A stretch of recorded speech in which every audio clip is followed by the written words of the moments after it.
Assalamualaikum warahmatullahi wabarakatuh. Alhamdulillahirrabbilalamin. Wassalatu wassalamu ala ashrafil anbiya mursalin Sayyidina Muhammadin wa ala alihi wa sahbihi ajma'in, amma ba'du. Puji syukur atas kehadiran Allah subhanahu wa ta'ala yang telah memberikan kita rahmat dan juga nikmatnya kepada kita semua. Salawat serta salam semoga tetap tercurahkan kepada junjungan kita Nabi besar Muhammad sallallahu alaihi wasallam, di mana telah memberikan kita kesempatan untuk bisa berdiskusi, bertukar pikiran dan juga berpendapat dan saling sharing, dan semoga materi ini bermanfaat untuk kalian semua. Dan di sini saya akan membahas tentang menjadi milenial yang kreatif dalam berkarya, di mana bagaimana dengan beberapa yang mungkin bisa menyebabkan kita menjadi lebih kreatif, lebih kritis dalam berkarya gitu. Jadi bagaimana dengan biaya pendidikan yang harus dibayar gitu untuk menjadi milenial yang yang kritis dan juga kreatif dalam berkarya. Jadi jangan khawatir dengan masalah biaya, karena sebab di situ ada solusi pinjaman atau dana khusus pendidikan yang bisa kalian gunakan, seperti Coinworks yang menawarkan produk pinjaman dana pendidikan yang bernama Koin Pintar gitu. Jadi di situ produk pinjaman itu yang ditawarkan oleh Koin Pintar gitu sangat memudahkan karena menawarkan suku bunga yang rendah gitu. Jadi mulai dari 0,75% per bulannya itu sekitar 9% per tahunnya. Jadi suku bunga yang yang jauh lebih rendah daripada suku bunga yang ditawarkan oleh lembaga keuangan yang lainnya gitu. Jadi selain itu masa pembayaran pinjaman itu juga bisa dibayarkan dalam jangka waktu 12 bulan ke depannya gitu. Jadi cara seperti ini tentu jauh lebih ringan daripada harus membayar biaya pendidikan di muka gitu. Jadi bagaimana kemudahan yang menjadi melancarkan atau tidak ada hambatan kalian untuk menjadi seorang milenial yang kritis dan juga kreatif dan berkarya dengan jalur pendidikan, dan memiliki tujuan untuk membantu seluruh masyarakat di Indonesia ini mendapatkan pendidikan dan keterampilan yang berkualitas, terus tanpa perlu khawatir dengan biaya pendidikan yang mahal gitu. Jadi kalian harus menjaga kesehatan dengan bersepeda gitu. Dengan begitu kalian meskipun tinggal di perdesaan atau di perkotaan, itu kalian hidup sehat, dan pasti mereka kayak hemat biaya gitu. Dan dalam perjalanan itu biaya yang mungkin sangat tinggi gitu, atau membeli bensin untuk kendaraannya, jadi gitu tidak perlu. Dengan bersepeda kita sehat, dan itu sangat membuat bermanfaat sekali dalam setiap harinya, setiap bulan dan setiap tahunnya. Keuangan kalian bisa menjadi lebih hemat, dan solusi untuk mengatasi ini dengan menggunakan sepeda gitu ya, menghemat banyak uang dan juga bermanfaat untuk kesehatan di masa depan gitu. Tidak hanya itu saja, tapi berkontribusi terhadap keselamatan lingkungan untuk menjaga bumi dari pemanasan global gitu. Jadi saat ini banyak sih kota-kota besar di Indonesia yang menyadari bahwa bersepeda itu merupakan solusi terbaik gitu, yang perlu dilakukan gitu. Ya, hal ini dibuktikan dengan adanya jalur khusus bersepeda gitu, dari Barcelona, Paris, dan New York atau London gitu. Dan jadi dengan melakukan hal-hal tersebut itu pasti membangun masa depan yang lebih baik dan juga sejahtera. Dan semoga pembahasan ini bisa memberikan banyak manfaat dan juga banyak inspirasi kepada kalian semua yang telah membacanya gitu, yang telah mendengarkan dan juga membaca buku tentang suatu artikel yang dapat menumbuhkan milenial yang kreatif dan juga berkarya. Dan ada beberapa alasan motivasi untuk menjadi seorang penulis gitu.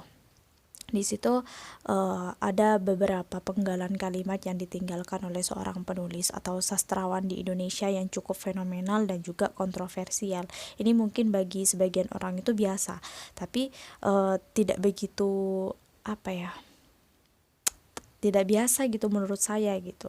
Jadi penggalan kalimat yang tidak sengaja saya temukan ini ketika sedang berselancar di dunia maya ini memiliki makna yang cukup berarti gitu dalam hidup saya. Penggalan kalimat ini kayak sebagai artefak gitu yang memotivasi atau menjadi salah satu alasan kenapa saya mulai memberanikan diri untuk belajar menulis gitu. Jadi dari beberapa motivasi itu bisa kita ambil dari penulis-penulis yang profesional yang handal gitu. Jadi masing-masing penulis itu pasti memiliki alasan serta motivasi yang berbeda ketika memutuskan untuk memulai menulis. Mungkin ada beberapa 5 alasan lah motivasi kenapa seseorang itu bisa memutuskan menjadi seorang penulis. Jadi menurut pengamatan saya itu yang pertama mungkin karena eksistensi diri gitu. Pada dasarnya manusia itu ingin selalu mendapatkan pengakuan, kayak dimanapun ia berada itu eksis gitu. Yang membedakan itu mungkin bentuk atau cara merefleksikannya gitu. Menulis itu salah satu caranya, ya baik hanya sekedar mengupdate misalnya di status Facebook atau di situs jejaringan atau sosial lainnya gitu, yang memposting tulisan di blog pribadi atau menanyakan kabar kepada teman untuk melalui SMS atau mengirimkan tulisan-tulisan di blog atau keroyokan seperti di Kompasiana gitu. Nah, yang kedua itu kalian berbagi cerita. Mungkin kita masih ingat ketika masih duduk di bangku sekolah dulu, itu hampir setiap malam itu menjelang tidur itu kita menyempatkan untuk membuat coretan-coretan pendek kayak buku-buku cerita gitu. Nah, di situ tulisannya itu cukup sederhana dan mungkin tentang kejadian-kejadian yang unik yang baru saja dirasakan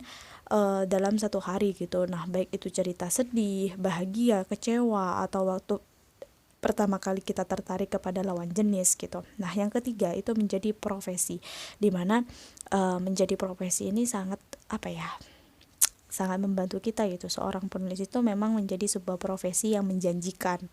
Terlebih lagi apabila kita bisa menghasilkan karya-karya yang fenomenal dan meledak di pasaran. Tapi jalan untuk menjadi seorang penulis itu yang produktif itu tidaklah mudah gitu. Tidak cukup dengan keinginan saja. Nah, saat ini lebih banyak buku-buku yang kayak memberikan tips-tips menjadi seorang penulis yang baik gitu. Kita juga harus banyak belajar dari penulis-penulis yang telah sukses yang terlebih dahulu gitu. Nah, yang keempat itu kalian pengen terkenal, di mana pastilah gitu pernah terlintas di benak kalian ingin menjadi seperti Andrea Hirata atau Habibur Rahman atau William. Nah, di situ yang telah menghasilkan karya-karya fenomenal gitu. Nah, sehingga semua pembaca itu akan mengenal nama kita walaupun belum pernah bertatap muka dengan kita sekalipun gitu. Jadi yang kelima itu kalian pengen banyak teman, dimana banyak teman penulis itu ketika baru pertama kali mulai menulis yang memiliki motivasi untuk menambah banyak teman. Nah, saat ini telah banyak komunitas-komunitas yang menjadi tempat berkumpulnya penulis, baik itu masih amatir atau yang jam terbangnya itu sudah mendunia gitu. Jadi pasti teman-teman di sini mungkin memiliki alasan atau motivasi sendiri gitu ketika pertama kali memutuskan ingin menjadi seorang penulis gitu. Tidak ada yang salah gitu tentang alasan motivasi tersebut, karena bukankah ada pepatah yang mengatakan apa yang kita tanam itu apa yang kita tuai gitu. Jadi banyak sih alasan mengapa kalian itu harus menjadi seorang penulis. Belakangan ini banyak sih bermunculan penulis pendatang gitu, pendatang baru gitu, karya-karya yang sudah menghiasi di toko buku. Nah, tentu saja mereka itu merumuskan diri gitu, menekuni dunia dalam tulis menulis itu memiliki alasan. Bahkan tidak sedikit gitu dari mereka yang rela melepaskan jabatannya gitu di sebuah perusahaan karena ingin fokus menulis gitu. Nah, setiap orang itu pasti memiliki alasan tersendiri gitu kenapa memilih profesi menjadi seorang penulis. Ini saya mungkin menganalisa apa sih alasan-alasan mereka. Nah, mungkin alasan yang pertama itu menulis itu media untuk berdakwah gitu. Di era globalisasi ini seperti saat ini kita benar-benar menumbuhkan tegaknya amar ma'ruf nahi mungkar, di mana di sini dibutuhkan juru dakwah untuk menyampaikan kebenaran kepada masyarakat yang luas. Nah, tentunya untuk menyampaikan dakwah gitu tidak semudah membalikkan telapak tangan. Nah, metode dan juga media yang digunakan dalam berdakwah ini sangat menentukan sukses atau tidaknya penyampaian kebenaran gitu. Nah, selain dapat dilakukan melalui media seperti televisi, radio, dan juga ceramah langsung di tengah-tengah masyarakat gitu, berdakwah dan juga bisa melalui tulisan. Nah, pesan agama yang disajikan dalam bentuk tulisan atau lebih efektif dan menyebar lebih luas ke seluruh lapisan itu kayak dalam bentuk tulisan itu lebih efektif gitu dan membayar lebih luas ke seluruh lapisan masyarakat. Berdakwah lewat tulisan ini banyak dicontohkan oleh para ulama seperti Imam Syafi'i, Imam Ghazali, Imam Malik, Imam Hanafi, Ibnu Ibnu